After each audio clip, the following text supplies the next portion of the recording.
Okay, let me just tell you something. I've been around for a long time, and honor is the key to receiving from God. I've honored my boss and have experienced reward at my workplace. I honor, therefore I am honored.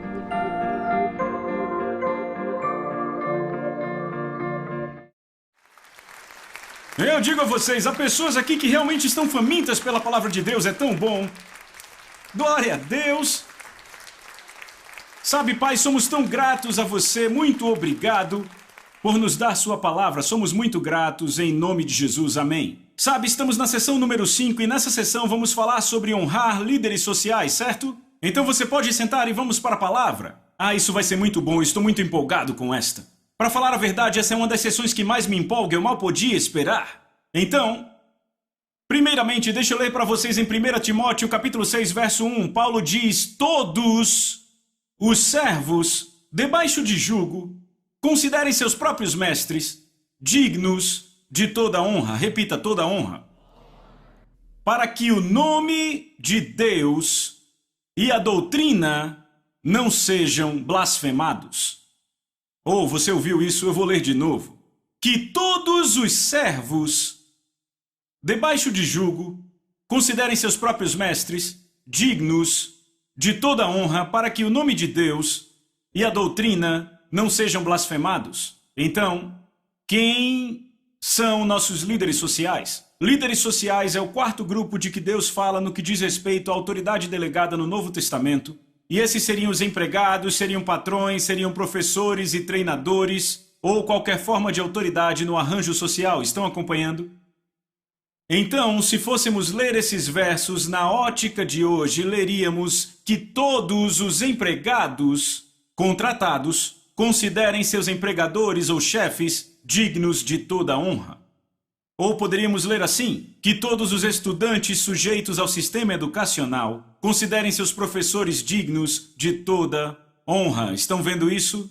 Agora, notem que Paulo diz que devemos honrá-los para que o nome de Deus e o ensino do Evangelho não seja blasfemado. Ouviram isso? Agora eu quero ler para vocês na Bíblia Amplificada, 1 Timóteo 6,1, lemos desta forma. Para que o nome de Deus e o ensino a respeito dele não venha a ter má reputação e ser blasfemado. Então, notem as duas palavras, má reputação e blasfemado. Má reputação é definida assim, ouçam com atenção. A condição de ser tido em baixa estima pelo público. Eu preciso dizer isso de novo? A condição de ser tido em baixa estima pelo público. Blasfêmia é definido como tratar Deus ou as coisas sagradas com desrespeito. Estão comigo? Então, se colocarmos as duas juntas, certo, vai resultar, se nós não honrarmos nossos líderes sociais, isso resultará na sociedade tendo uma baixa estima pelo reino de Deus, podendo até mesmo chegar ao ponto de tratar Deus ou as coisas sagradas com desrespeito. Então, como a nossa sociedade aqui na América tem tratado as coisas de Deus com desrespeito? Bem, nós eliminamos a oração das nossas escolas. Os 10 mandamentos foram retirados dos tribunais. Uma boa parte do nosso entretenimento é ofensiva e até mesmo ateísta. Eu vejo bastante entretenimento e eu vou dizer, quando vejo eu não assisto. Eles zombam de Deus e zombam das coisas sagradas. Muito da nossa música insulta Deus de forma grosseira. Nosso sistema educacional retrata aqueles que acreditam na criação como pessoas quadradas e até mesmo uma ameaça ao avanço do conhecimento. E a lista, como sabemos, continua, isso é só uma amostra. Será que nós, os crentes, contribuímos com a sociedade, e ouçam o que eu digo, contribuímos com a sociedade para ela ter um comportamento ímpio, por não honrarmos as autoridades sociais? De acordo com as palavras de Paulo no verso que lemos, é exatamente o que acontece quando deixamos de andar segundo a honra. Deixa eu contar a vocês uma história que exemplifica perfeitamente o que eu estou falando. Eu lembro na década de 90 eu entrei num avião para ir a uma cidade para um encontro. E eu lembro que era uma das grandes cidades dos Estados Unidos, e quando eu entrei no avião me ofereceram a primeira classe. Eu era um viajante frequente da companhia, por isso tinha upgrade. Quando eu sentei na primeira classe, bem do meu lado, estava um dos donos, na verdade estava o dono da segunda maior companhia de táxis daquela cidade inteira. Ele estava tomando uma bebida. Eu lembro que quando sentei ao lado dele, eu fiquei com vontade de conhecê-lo, falar com ele e até compartilhar a palavra de Deus. E normalmente eu não faço isso, normalmente eu sento e começo a trabalhar, escrevo um livro ou algo assim. Mas eu comecei uma conversa e o que você não acredita foi a afinidade que aconteceu entre nós. A gente se deu bem, é a única expressão que posso usar, sabe? A gente falávamos ali de vários assuntos, nós ríamos, a conversa era realmente estimulante e eu diria, mesmo antes de conversar, que ele era um líder. Então eu olhei para ele e disse, o que você faz? Ele disse, sabe, estávamos conversando há 15, 20 minutos. Ele disse, eu sou o dono da segunda maior companhia de táxis da cidade. Eu disse, isso é ótimo. E eu comecei a fazer perguntas sobre a empresa, sabe, porque eu achei que poderia aprender algo. Então continuei com as perguntas e finalmente, depois de falar um pouco, ele olhou para mim e perguntou, o que você faz? Eu disse, trabalho para Deus, sou ministro do Evangelho. Então, assim que eu disse isso, ele, sabe, ficou com aquela cara de rabugento e completamente, sabe, me deixou de lado e parou de se referir a mim, sabe, foi uma mudança completa. E então, a coisa boa era aquela afinidade, eu sabia que eu conseguia cutucar. Então eu, que boa reação, hein? Eu disse, qual o seu problema com isso? Ele olhou para mim e disse, sabe, eu gosto de você. Ele disse, então eu vou te dizer por que eu te dei essa resposta. Eu disse, ok. Ele disse, sabe, eu tive uma empregada que trabalhou para nós e ele disse, ela era uma dessas nascidas de novo. Eu não falei nada.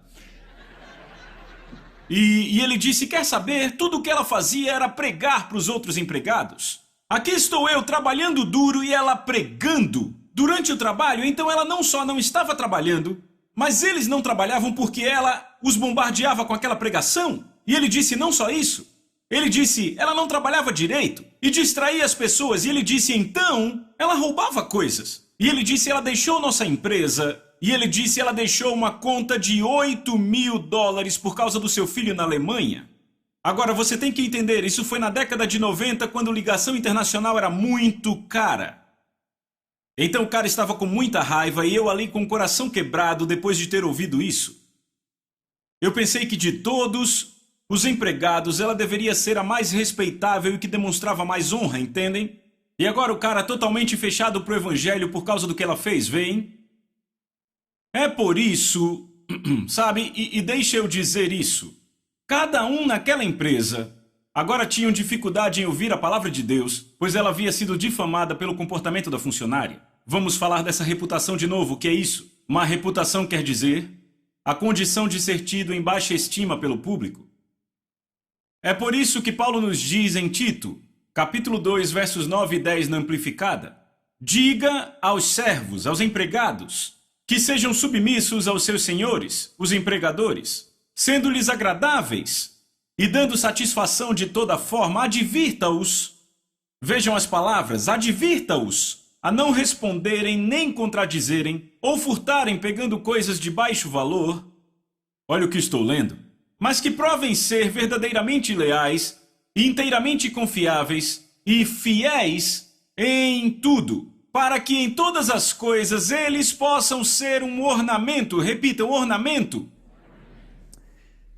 e dar crédito ao ensino que é de Deus nosso Salvador. Então o que essa mulher fez? Fez exatamente o oposto do que estava tentando fazer.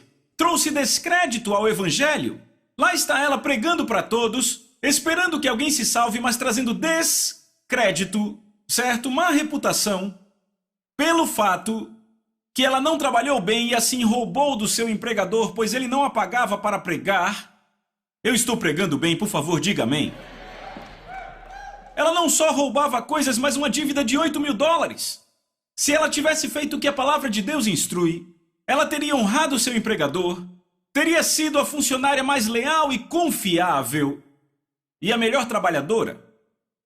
Ela não valorizou seu chefe ou a empresa. E Deus nos diz para fazer isso. Se ela tivesse feito isso, seria um ornamento. Lembram da palavra ornamento?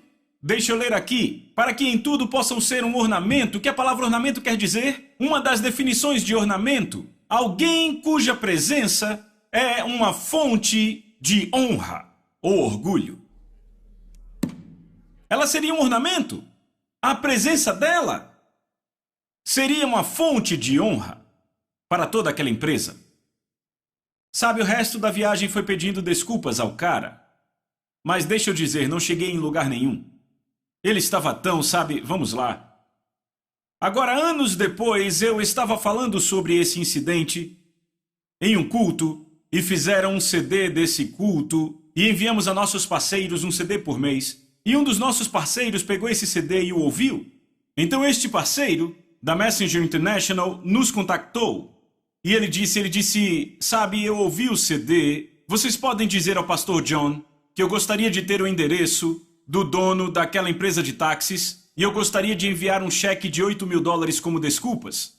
Quando minha secretária me disse isso, eu disse, uau, isso é muito empolgante, então eu me envolvi pessoalmente. Então eu entrei em contato com a empresa de táxi, certo? Porque eu pessoalmente vou entrar em contato, pegar a informação e dizer o que vai acontecer. Bem, quando liguei para a empresa, descobri que o homem tinha morrido de ataque cardíaco há 6 meses. Eu estou falando de outro golpe. E eu desliguei o telefone e perguntei, será que esse homem foi alcançado? Eu vou dizer algo, eu não sei se eu consegui tocá-lo. Não consegui impactá-lo, porque seu espírito estava fechado. Tudo que eu posso crer é que alguém, pela oração, milagrosamente alcançou esse cara.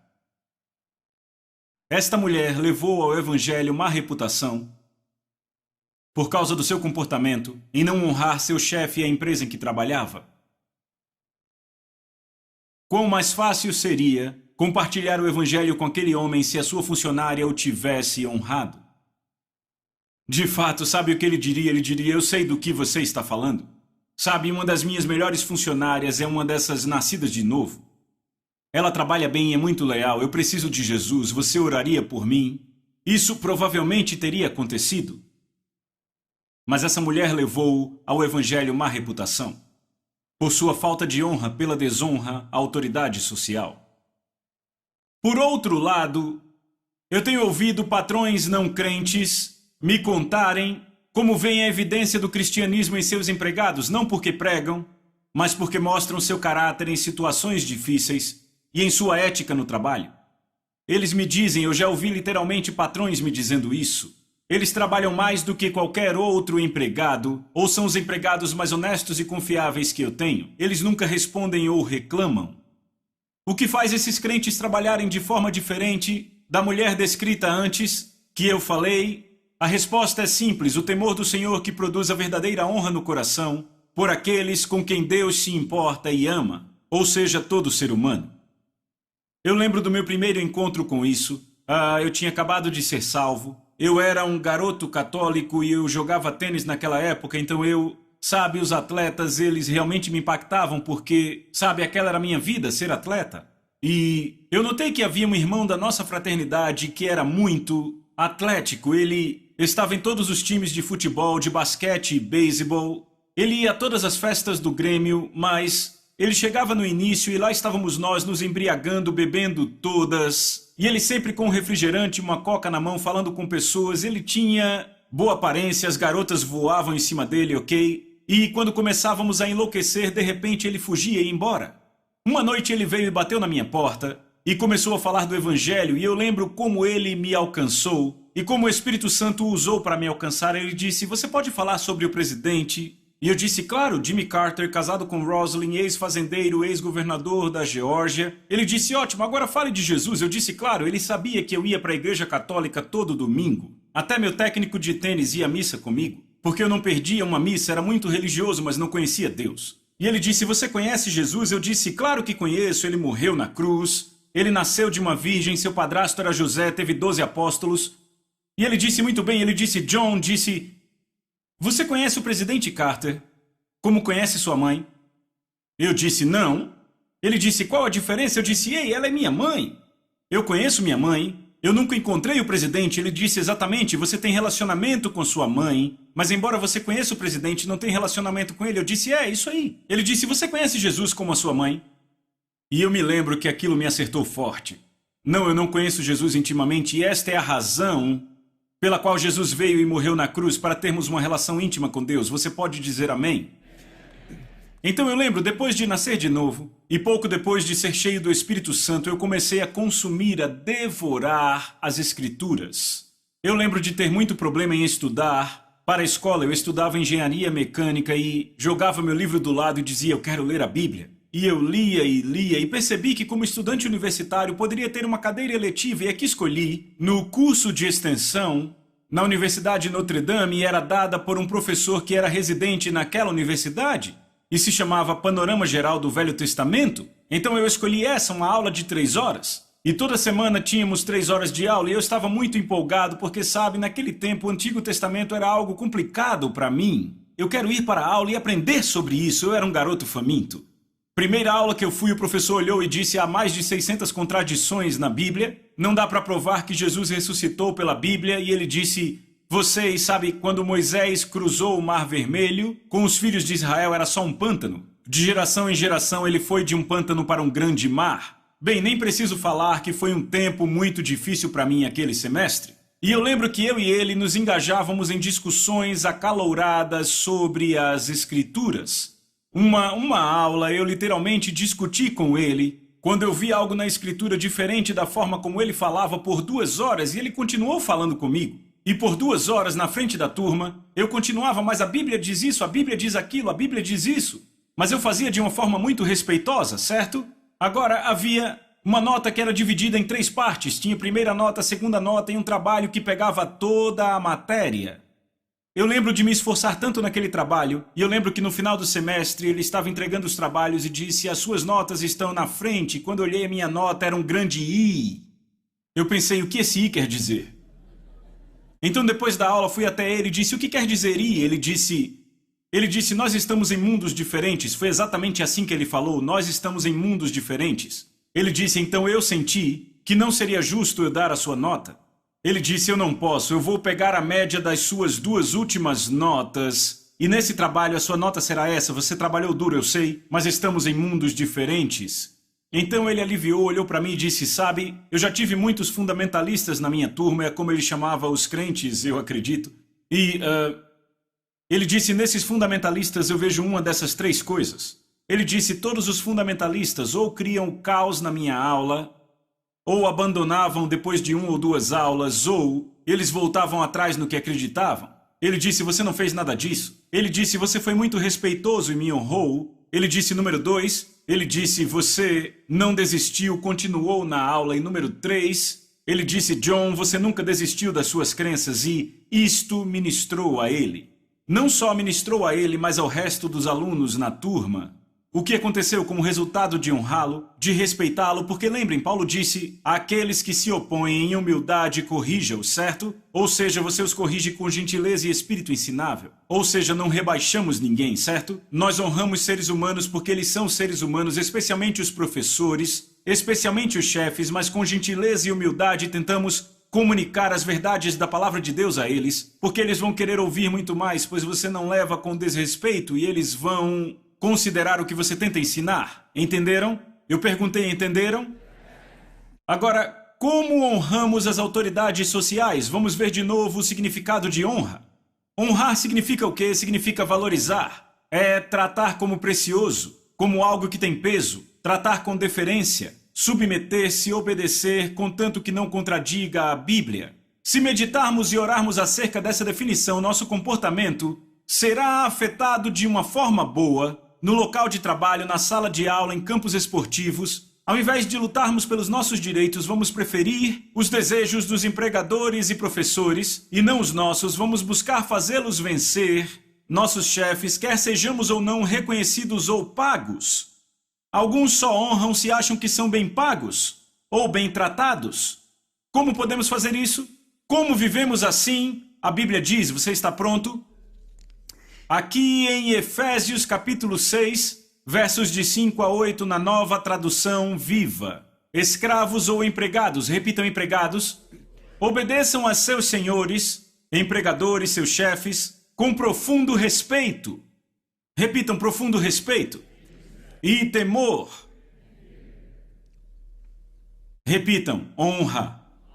Sirvam a eles com sinceridade, como serviriam a Cristo. Você ouviu isso? Sirvam a eles com sinceridade, como vocês serviriam a Cristo. Ou seja, você substitui esse chefe por Jesus. E você pensa, estou servindo a Jesus. Foi exatamente o que ele acabou de dizer. Trabalhem duro, repitam, trabalhem duro. Mas não só para agradar seus patrões quando estão observando. Como escravos de Cristo, façam a vontade de Deus com todo o seu coração. Trabalhem com entusiasmo. Eu estou lendo direto da Bíblia, Nova Tradução Viva. Trabalhem com entusiasmo, como se estivessem trabalhando para o Senhor e não para pessoas. Lembrem-se que o Senhor recompensará, repitam, recompensará cada um de nós pelo bem que fazemos. Notem a declaração, trabalhem com entusiasmo, como se trabalhassem para o Senhor. Se mantivermos isso no coração, passaremos de escravos em nosso local de trabalho para servos. E você diz, mas espera aí, John, eu não sou um escravo. Antes de você dizer isso, posso dizer rapidamente a diferença entre escravo e servo? O escravo faz o mínimo requerido. O servo faz o máximo potencial. Ou seja, o escravo já está sempre na porta assim que as horas batem. Às 5 da tarde ele já foi. Por quê? Pois faz o mínimo requerido. Ele está lá nem um minuto antes e não vai embora nem um minuto depois. Porque ele está fazendo o mínimo requerido. Estão comigo? Agora ficou quieto, uma igreja presbiteriana. Estão aqui? Então o escravo faz o mínimo requerido e o servo o máximo potencial. Do escravo se toma. Não me pagaram o suficiente, então não receberam tudo. Eles não trabalham como para Cristo com entusiasmo. Rapaz, ficou quieto aqui. Do escravo se toma e o servo dá. O escravo tem que fazer. O servo precisa fazer. O servo procura oportunidades, ao invés de esperar por ordens. Eu vou dizer mais uma vez, o servo procura oportunidades, ao invés de esperar por ordens. Ele prevê as necessidades de quem ele serve e atende sem que seja pedido. Se você acha que seu patrão está te tratando injustamente e é duro com você, você precisa agir e não reagir. A pessoa que é serva age, o escravo reage ao tratamento duro. A pessoa que age ataca o mal com o bem, Romanos 12, 21. Ele chega para o chefe que o trata mal e diz algo como: Senhor, vejo que há algum trabalho extra que precisa ser feito, então eu quero que saiba que chegarei 2 horas mais cedo na semana que vem para terminá-lo e não precisa me pagar. Tente isso com seu chefe e veja o que acontece. Se você lidar com os conflitos desta maneira, ganhará o favor de Deus e finalmente do homem. Como eu sei disso? Porque em Provérbios 3, versos 3 e 4 diz assim: que quando escrevemos misericórdia e verdade, na tábua do nosso coração encontramos favor e alta estima aos olhos de Deus e dos homens. Agora, se você não encontra favor aos olhos do seu patrão com esse tipo de comportamento, bem, Deus vai abrir uma porta em outro lugar onde você vai achar favor. Deixa eu contar uma das maiores histórias que eu já ouvi neste sentido. Eu já escrevi sobre isso em um dos meus livros. Tem um pastor que é um amigo muito querido meu, ele pastoreia uma igreja de 5.000 membros em Dallas, Texas. Ele estava pregando sobre 1 Pedro 2 num domingo de manhã. Quando você é maltratado por alguém que está em autoridade, como você responde? Você não responde reagindo, mas agindo como? Entregando o caso a Deus, não fazendo vingança você mesmo, não caluniando, não se defendendo. Ele pregou isso no domingo de manhã e um dos membros da congregação veio a ele e ele disse: Pastor Bryce, eu preciso falar com você. Ele disse: vamos falar agora? Ele disse: eu sou um executivo júnior de uma empresa de seguros daqui de Dallas. E ele disse: eu era o próximo da fila para a promoção para se tornar vice-presidente. E ele disse, sabe, eu trabalho nessa empresa há anos e a posição para vice-presidente ficou vaga. E ele disse, deram a outro homem. E ele disse, mesmo por quê? E ele disse, só por uma razão deram a outro homem. Ele disse, porque ele é branco e eu sou negro. Isso aconteceu em 85. Ele disse, isso é discriminação, pastor. E ele disse, quer saber? Eu acho que eu posso provar isso. Na verdade, eu ia entrar com uma ação na justiça semana que vem, mas agora vem o Senhor com essa mensagem de eu não me defender e eu fiquei bem confuso. E o pastor Bryce disse, bem, você quer fazer as coisas do seu jeito ou quer fazer do jeito de Deus? Ele disse, do jeito de Deus, por isso eu vim lhe ver. Então eles oraram e entregaram o caso dele nas mãos de Deus. Porque Deus promete que você terá favor com Deus e com os homens quando guarda misericórdia e verdade. Deus promete que vai defender seu caso se você entregar este caso a ele, certo? Então sabe o que o cara fez na manhã seguinte, na segunda? Entrou no escritório do cara que foi promovido no lugar dele e disse, eu quero ser o primeiro a te dar os parabéns hoje e eu quero que você saiba que eu serei seu melhor funcionário. Bem, o cara ficou um pouco desconfortável, ficou meio... porque ele sabia que aquele cara deveria ter pego o emprego. Então, pelas próximas semanas nada aconteceu. Quantos sabem que Deus entrega, mas não entrega sempre na hora em que queremos? Então, por várias semanas, ele trabalhou muito, muito duro, deu 100%. Então, depois de alguns meses, recebeu uma ligação de uma enorme empresa de seguros na região de Dallas. E disseram, sabe, temos visto como você lida com os clientes e estamos muito impressionados. Você estaria interessado em vir trabalhar conosco? E ele disse, não me interessa. Ele disse, eu trabalho nessa empresa há anos, eu tenho muitos benefícios e um sólido grupo de clientes. Eu realmente não quero mudar de empresa, disse não obrigado. E disseram, você poderia nos dar pelo menos um almoço, Ele disse, é perda de tempo. E disseram, não pensamos assim, nos dê uma chance, por favor. Ele disse, tudo bem, um almoço. Ele foi almoçar e disseram, estamos realmente interessados em você. Temos te observado. Ele disse, eu disse no telefone que era perda de tempo, eu não quero perder a minha reputação de integridade. Eu tenho benefícios, trabalho na empresa há anos, eu já disse, não estou interessado. E disseram, tudo bem, então vamos fazer o seguinte... Vai para casa e fala com a sua esposa. Vocês conversam sobre isso durante a semana e então você volta com um salário que você gostaria de receber de nós. Não, peraí. Então ele foi para casa e não falou com a esposa dele até a véspera do próximo almoço. Então na véspera do almoço, na verdade, ele estava reclamando. Dizia, eu não acredito, não quero deixar minha empresa, eu tenho reputação, integridade, ter que começar tudo isso de novo, eu não quero construir de novo, eu não quero isso. E a esposa só ouvindo, ele disse, sabe o que eu vou fazer? Vou fazer a coisa mais estúpida do mundo. Eu vou multiplicar meu salário por 3. E é esse salário que eu vou pedir. Agora entenda, ele era executivo júnior, estava na empresa há anos. Multiplica esse salário alto por 3 e dá muito, certo? Então ele foi para o almoço e à mesa perguntaram, então você e sua esposa falaram sobre o salário? Ele disse sim, claro, ia puxar a carta que tinha escrito a noite passada e disseram, não queremos nem ver o que você quer que paguemos. Primeiro queremos que você veja o que nós queremos pagar a você. E deslizaram um envelope na mesa. Ele pegou a carta e queriam pagar 4 vezes. 4 vezes? Ele olhou para a carta e ficou quase em estado de choque. Ele ficou olhando. Eles acharam que aquela reação significava que não era o bastante. Então eles aumentaram ainda mais o salário e deram ainda mais benefícios enquanto ele estava em choque. Ele disse, senhores, ouçam, eu sou cristão, quero ir para casa orar sobre isso com minha esposa. Tudo bem, vá orar e nos diga o que decidiu. Ele foi para casa, orou com a esposa e Deus disse, filho, eu estou te honrando. Você me honrou, estou te honrando. Eu estou defendendo o seu caso, estou te promovendo, essa é a minha promoção, aceite. E quer saber mais? Hoje, ele não está mais em Dallas, está no quartel-general mundial desta empresa multinacional e hoje é um dos mais respeitados funcionários.